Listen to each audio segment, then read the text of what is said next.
this is a matter of national pride for the Islamic Republic, the fact that it has developed this drone and missile capability.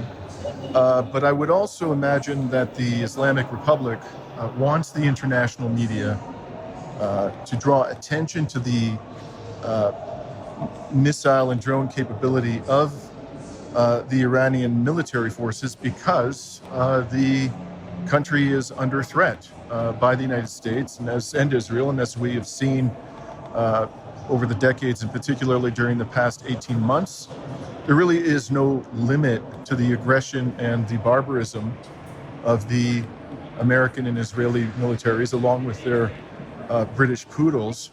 So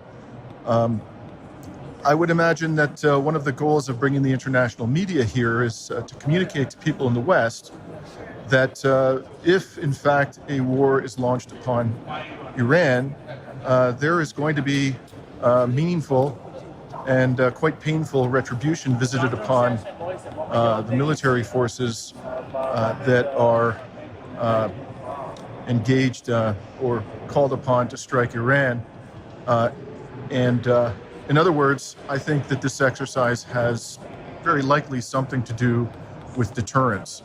And part of my reason, I think, in fact, let me be clear, my main motivation in coming here and in reporting on the military capabilities that are on display in this facility are to help our fellow citizens in the West understand that a war on Iran would be extraordinarily destructive. This is not a country whose military capabilities are limited to those of an insurgent force, like, for example, the Taliban militants that the NATO military fought unsuccessfully in 20 years of brutal warfare.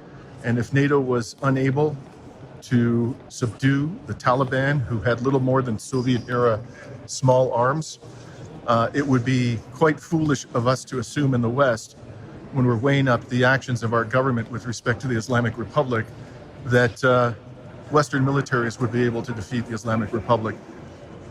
Even more foolish to assume that that could be done without very considerable casualties being sustained by the Western side.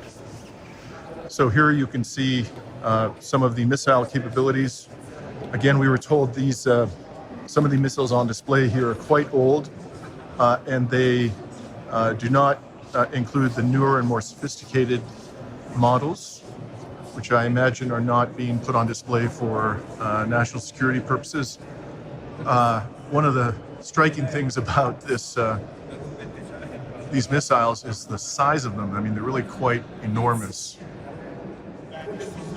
And these missile cones here, I suspect that these are missiles that are capable of delivering multiple warheads. Those cones would open up as the missile approaches its target and release those warheads. And given the size of these missiles, I would imagine that they can carry a very large and destructive payload. It's very scary for me. It is indeed. Let's hope that. Crazy war. Let's hope we avoid the war. Yes.